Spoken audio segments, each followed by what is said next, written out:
পড়ছিলাম শহরের বাবু, কলমে তানহা তাবাস্সুম, পর্ব সংখ্যা ৬০। সন্ধ্যা নামতেই মেহেন্দি অনুষ্ঠান শুরু হয়ে যায়। সারাদিনের ব্যস্ততার পর যেন পাটোয়ারি বাড়ি নতুন করে প্রাণ ফিরে পায়। চারিদিকে রঙিন আলো, ফুলের সাজসজ্জা আর মানুষের হাসি আনন্দে পুরো পরিবেশটা উৎসবমুখর হয়ে উঠেছে। আজকের অনুষ্ঠানের জন্য দুই পরিবারের সবার জন্য নির্দিষ্ট ড্রেস কোড রাখা হয়েছে। তবে সবার মাঝে সবচেয়ে বেশি নজর কাড়ছে একজনই, রিমিশা। আজ সে পরেছে সবুজ রঙের একটি শাড়ি। শাড়ির সঙ্গে ছোট্ট করে ম্যাচিং হিজাব পরানো হয়েছে।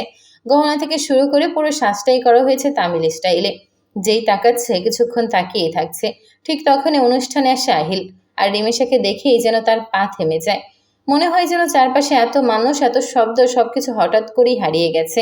তার চোখ এখন শুধু রিমিশা। নিজের বউকে এত সুন্দর লাগছে যে কিছুক্ষণের জন্য কথাই হারিয়ে ফেলে সে। রিমিশা লজ্জা পেয়ে চোখ নামিয়ে নিলে তবেই যেন আহিল বাস্তবে ফিরে আসে। এরপর দুজনকে নিয়ে শুরু হয় ফটোশ্যুট। ফটোগ্রাফার যেন বিশেষ মুহূর্তগুলো ক্যামেরাবন্দি করতে কোনো সুযোগ হাতছাড়া করতে চান না। ফটোশ্যুট শেষ হতেই শুরু হয়ে যায় মেহেন্দি পর্ব। কারণ পরদিন ভোরেই সবাইকে কক্সবাজারের উদ্দেশ্যে রওনা দিতে হবে। তাই আজকের অনুষ্ঠান শেষ করেই সবাই তাড়াতাড়ি বিশ্রাম নেবে, যেন পরদিন যাত্রার সময় কারো কোনো সমস্যা না হয়। রিমিশাকে একটি সুন্দর চেয়ারে বসানো হয়। তারপর দুই পাশে দুজন আর্টিস্ট বসে দুই হাতে মেহেন্দি দিতে শুরু করে। যাকে বলা হচ্ছে তাকেই সুন্দর সুন্দর ডিজাইনে মেহেন্দি দিয়ে দিচ্ছে আরও কয়েকজন আর্টিস্ট মিলে। ধীরে ধীরে রিমিশার হাতে কোনোই থেকে আঙুল পর্যন্ত জটিল নকশায় ভরে ওঠে। এক পর্যায়ে আর্টিস্টরা মাঝখানে হাতের তালুতে একটি ফাঁকা জায়গা রেখে জিজ্ঞেস করে, এখানে কি লেখা হবে? রিমিশা মুচকি হেসে বলে, শহরের বাবু লিখুন। কথাটা শুনে আশেপাশের অনেকেই হেসে ওঠে। তারপর অন্য হাতের নাম নিয়ে কথা উঠতে আহিল কোনো সুযোগ হাতছাড়া না করে বলে, আদরিনী লিখুন। তারপর গম্ভীর মুখ করে আবার যোগ করে, শহরের বাবুর পার্সোনাল আদরিনী। তার কথা শেষ হতেই চারপাশে হাসির রোল পড়ে যায়। অনেকেই মাথা নেড়ে বলে, আহিল ভাই একদমই বদলাবে না। কিন্তু আহিলের তাতে কোনো ভ্রুক্ষেপই নেই। বরং সে গর্বিত ভঙ্গিতেই দাঁড়িয়ে থাকে, যেন কথাটা বলে সে খুব বড় কোনো অর্জন করে ফেলেছে। হাতের মেহেদি শেষ হয়ে পায়েও হালকা ডিজাইন করে মেহেদি পরিয়ে দেওয়া হয় রিমিশাকে। সবকিছু শেষ হওয়ার পর ফটোগ্রাফাররা আবার ব্যস্ত হয়ে পড়ে। নতুন বউয়ের সেই মুহূর্তগুলো যত্ন করে ক্যামেরায় বন্দি করা হয়। ছবি তোলা শেষ হতেই হঠাৎ করেই আহিল এগিয়ে আসে। আর কাউকে কিছু বোঝার সুযোগ না দিয়ে রিমিশাকে পাচাকোলা করে তুলে নেয়। হঠাৎ এমন কাণ্ডে সবাই অবাক হয়ে যায়। চারপাশ থেকে একসঙ্গে কয়েকজন বলে ওঠে, আরে ওকে কোথায় নিয়ে যাচ্ছেন? অনুষ্ঠান তো এখনো শেষ হয়নি। আহিল একটুও না থেমে জবাব দেয়, আমার বইয়ের মেহেদি দেওয়া শেষ, ফটোশ্যুট শেষ, অনুষ্ঠানও শেষ। বাকি অনুষ্ঠান তোমরা শেষ করো। আমি আমার বউকে নিয়ে ঘুমাতে যাচ্ছি। কথাটা শুনে সবাই হেসে ওঠে।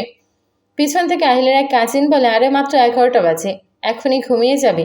রিমিশাকে আমাদের কাছে দিয়ে যা, তোর ঘুম আসলে গিয়ে ঘুমা। আহিল এবার হেসে মাথা নেড়ে বলে, তারপর বলে, আরে বলো না আপু, বউকে ছাড়া একদমই ঘুম আসে না, তাই ওকে নিতেই হবে। কালকে গল্প করো, আমি এখন আমার বউকে নিয়ে যাচ্ছি। কথা শেষ করেই সোজা রিমিশাকে নিয়ে রুমে চলে আসে। আর সেই পুরো দৃশ্যটা দূর থেকে দাঁড়িয়ে দেখছিল আইজা। তার চোখ দুটো ধীরে ধীরে ছলছল করে ওঠে।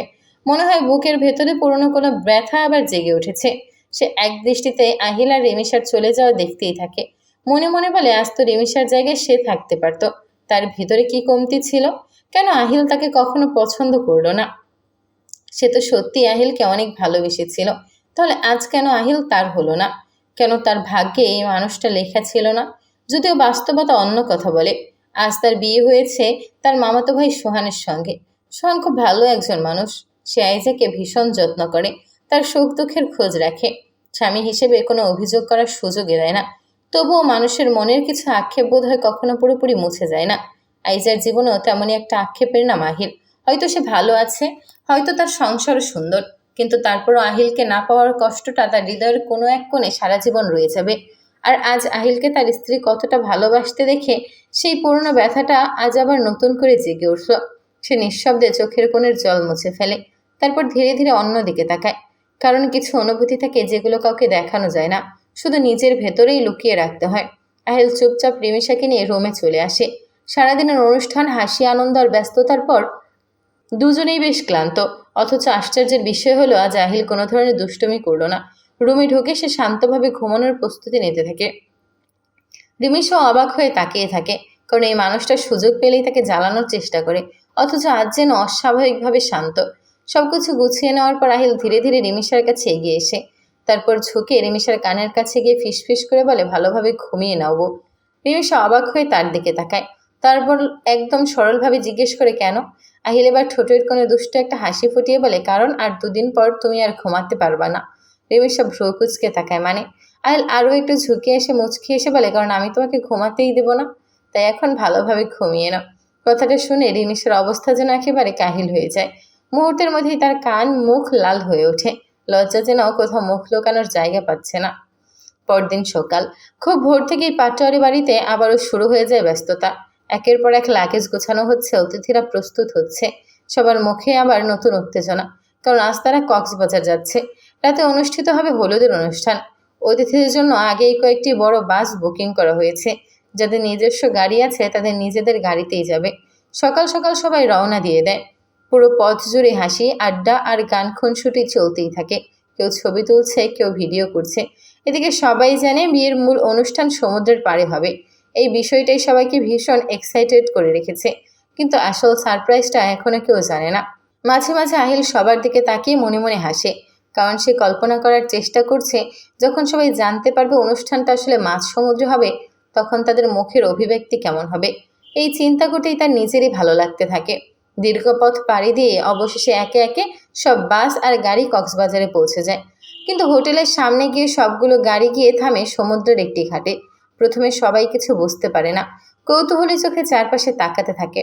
তারপর হঠাৎ করে তাদের চোখ পড়ে সামনে দাঁড়িয়ে থাকা বিশাল এক শিপের দিকে। সঙ্গে সঙ্গে চারদিকে গুঞ্জন শুরু হয়ে যায়, শিপ এখানে কেন? আমরা কি কোথাও যাচ্ছি? কি হচ্ছে? এক এক করে সবাই গাড়ি থেকে নেমে পড়ে। সবার চোখে মুখে তখন স্পষ্ট কৌতূহল। ঠিক তখনই আহিল সামনে এগিয়ে আসে, মুখে রহস্যময় হাসি। তারপর সবার উদ্দেশ্য করে বলে, আমাদের অনুষ্ঠান এই শিপেই হবে। কয়েক সেকেন্ডের জন্য যেন সবাই স্তব্ধ হয়ে যায়। আর আহিল আবার বলে, মানে অনুষ্ঠান হবে মাঝ সমুদ্রে। কথাটা শেষ হতেই চারিদিকে যেন আনন্দের বিস্ফোরণ ঘটে। কেউ চিৎকার করে ওঠে, কেউ অবিশ্বাসে মুখ ঢেকে ফেলে, কেউ আবার খুশিতে লাফিয়ে ওঠে। এমন অভিজ্ঞতা জীবনে কয়জনের ভাগ্যেই বা জোটে। পুরো পরিবেশ মুহূর্তের মধ্যে উত্তেজনার আনন্দে ভরে ওঠে। অন্যদিকে রিমিশা, সে যেন একেবারে কথা বলার ভাষা হারিয়ে ফেলেছে। তার চোখে মুখে শুধু বিস্ময়। এই কয়দিন ধরে আহিল কি লুকিয়ে রেখেছিল এখন সে বুঝতে পারছে।